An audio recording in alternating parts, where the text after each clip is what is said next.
दोस्तों नमस्कार, मैं आदित्य अपने चैनल दवा बाज़ार पे आप सभी का स्वागत करता हूं।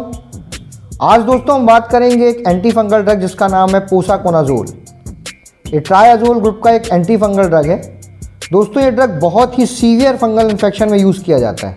सामान्य इन्फेक्शंस के लिए दूसरे एंटी फंगल जैसे क्लोट्रेमाज़ोल, कीटोकोनाज़ोल, इट्राकोनाज़ोल यूज़ किए जाते हैं, पर जहाँ ये सब काम नहीं करते या इन्फेक्शन बहुत सीवियर हो गया हो, क्रॉनिक हो, बहुत ज़्यादा पुराना हो गया हो, वहाँ पर पोसाकोनाज़ोल यूज़ किया जाता है। दोस्तों इसे हर तरह के फंगल इन्फेक्शन में डॉक्टर्स यूज़ नहीं करते, क्योंकि एक तो ये फंगल इन्फेक्शंस के लिए अवेलेबल कुछ ड्रग्स में से काफ़ी एडवांस लेवल का ड्रग है, और दूसरा इसकी बायो अवेलेबिलिटी बहुत कम है, लगभग 8% से लेकर 47% तक। इसलिए इसे काफ़ी हायर डोज में देना पड़ता है। अब बात करते हैं दोस्तों ये काम कैसे करता है। तो इरागोस्टेरॉल एक एंजाइम होता है जिसे पोसाकोनाज़ोल इनहिबिट करता है, और ये फंगस के मेटाबॉलिज्म को रोक देता है। इस तरह से फंगस के सेल वॉल को ये ब्रेक करता है और जिससे फंगस ख़त्म हो जाता है। ये एक छोटी सी सामान्य इन्फॉर्मेशन थी कि ये किस तरह काम करता है। दोस्तों ये टैबलेट, सिरप और इंजेक्शन तीनों फॉर्म में बनाया जाता है। अलग अलग कंपनियां अलग अलग ब्रांड नेम से इसे बनाती हैं, जैसे नॉक्साफिल, टिकासा GR, पोसानेट, पोसाफोर्स। इन सभी में पोसाकोनाज़ोल 100 mg होता है, मतलब 100 मिलीग्राम की एक टैबलेट होती है। अब बात करते हैं इसकी कॉस्ट की। तो दोस्तों ये बहुत ही ज़्यादा कॉस्टली ड्रग है, इसलिए भी इसका जो यूज़ है वो छोटे मोटे इन्फेक्शंस में डॉक्टर्स नहीं कर सकते। 100 mg की एक टैबलेट की कीमत 500 से लेकर 600-700 रुपये तक हो सकती है। मतलब 10 टैबलेट्स का एक पत्ता जो होता है उसकी कीमत 6000, 7000 तक, 8000 तक होती है। अलग अलग कंपनियां अलग अलग रेट में बेचती हैं। इस तरह से सिरप और इंजेक्शन्स की भी कॉस्ट इसी तरीके से बहुत ज़्यादा होती है। तो इसका यूज़ डॉक्टर्स बहुत संभल कर करते हैं। जहाँ पर इसका बहुत ज़्यादा यूज़ होता है यहाँ वहीं पर इसका उपयोग किया जाता है। अब बात करते हैं दोस्तों कि ये यूज़ होता कहाँ पे है। तो छोटे मोटे दांत खुजली में तो यूज़ होता नहीं, तो ये यूज़ होता है एस्परजिलोसिस जैसी बीमारी में, जो कि एक लंग्स में होने वाला फंगल इन्फेक्शन है। ये इन्फेक्शन अस्थमा के, ट्यूबरक्लोसिस के पेशेंट्स में होता है, या जिन पेशेंट्स में ऑर्गन ट्रांसप्लांट हुआ हो या जिन्हें कैंसर हुआ हो, इस तरह के पेशेंट्स में ये फंगल इन्फेक्शन होता है। इसमें पेशेंट की सांस फूलती है, सांस लेने में तकलीफ होती है, छाती में कसापन महसूस होता है, कभी कभी नाक से या खांसी में खून आ जाता है।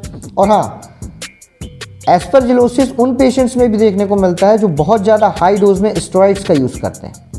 इन सभी तरह के पेशेंट्स में इस बीमारी को ख़त्म करने के लिए पोसाकोनाज़ोल का यूज़ किया जाता है। दूसरा यूज़ होता है इसका म्यूकरमाइकोसिस में, जिसे ब्लैक फंगस भी कहते हैं। अभी कोरोना में इसका नाम आपने बहुत सुना हुआ होगा। हाई डोज में स्टेरॉइड यूज़ करने की वजह से इसका शिकार बहुत लोग हुए थे। इसके ट्रीटमेंट में भी पोसाकोनाज़ोल का इस्तेमाल किया जाता है।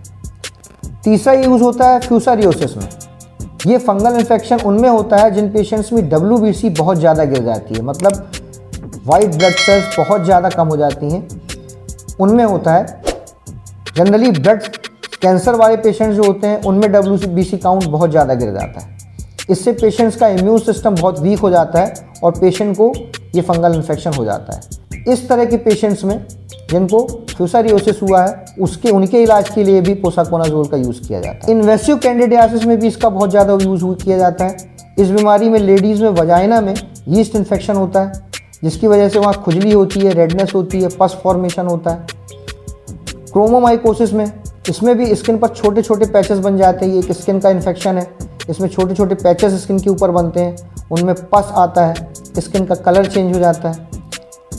ये इन्फेक्शन दोस्तों होता है उन पेशेंट्स में जिनमें कई सालों तक जो सामान्य फंगल इन्फेक्शन है उसका या तो इलाज होता नहीं है या फिर इलाज ठीक से नहीं किया जाता। तो ऐसे इन्फेक्शंस को ख़त्म करने के लिए भी पोसाकोनाज़ोल का यूज़ किया जाता है। एक और इन्फेक्शन होता है जिसे कॉक्सीडियोआइडोमाइकोसिस कहते हैं। इसका इलाज भी पोसाकोनाज़ोल में से किया जाता है। इस बीमारी में जिसे कॉक्सीडियोआइडोमाइकोसिस कहते हैं, इसमें पेशेंट को फीवर बहुत ज़्यादा आता है, कफ बनता है, चेस्ट पेन होता है, ठंड लगती है, खांसी में बहुत ज़्यादा ब्लड आता है। इस तरह के जो सिम्टम्स देखने को मिलते हैं उसमें भी पोसाकोनाज़ोल का यूज़ किया जाता है। तो ये था दोस्तों इसका यूज़। इसके अलावा भी और भी कई इन्फेक्शंस हैं जिनमें डॉक्टर्स इसका यूज़ करते हैं। उनको जहाँ लगता है इसका यूज़ करना ज़रूरी है वहाँ पर वो यूज़ करते हैं। अब इसके साइड इफ़ेक्ट्स की बात करें तो इसको लेने के बाद किसी किसी पेशेंट को धुंधला दिखने की, नींद ज़्यादा आने की, चक्कर आने की, सिरदर्द की, बुखार आने की और खांसी आने की शिकायत होती है। कभी कभी नाक और आँख के पास स्किन लाल हो जाती है और वहाँ दर्द होता है। ऐसी किसी भी स्थिति में अपने डॉक्टर को तुरंत बताएं। अब बात करते हैं इसके डोज की। तो दोस्तों, इसमें जो लोडिंग डोज होता है वो 300 mg BD का होता है, मतलब 300 मिलीग्राम सुबह और 300 मिलीग्राम शाम को लेना होता है। इसके बाद एक दिन छोड़कर अगले दिन से 300 मिलीग्राम दिन में एक बार डॉक्टर तब तक देते हैं जब तक कि डिज़ायरेबल इफ़ेक्ट ना मिल जाए। वैसे डॉक्टर ही डिसाइड करते हैं कि उन्हें ये दवा कैसे और कब तक देनी। कुछ डॉक्टर्स 200 मिलीग्राम दिन में 4 बार भी देते हैं। इसे खाना खाने के पहले या बाद में कभी भी दिया जा सकता है, क्योंकि अधिकांश कंपनियां इसे गैस्ट्रो रेजिस्टेंस टैबलेट के रूप में बनाती हैं, जिससे इसको लेने के बाद पेट में किसी तरह का गैस फॉर्मेशन नहीं होता। अब ये कॉन्ट्राइंडिकेटेड किन पेशेंट्स में होती है, किन लोगों में होती है, तो ये दवा बच्चों को नहीं दी जाती, प्रेग्नेंट लेडीज़ को नहीं दी जाती, लैक्टेटिंग मदर्स, किडनी के पेशेंट्स, लीवर प्रॉब्लम वाले पेशेंट्स, उनमें ये नहीं दी जाती। और अगर देनी है तो डॉक्टर ही ये तय करते हैं कि उन्हें कितनी मात्रा में और कब तक देना है। तो दोस्तों, ये थी एक सामान्य सी जानकारी पोसाकोनाज़ोल के बारे में।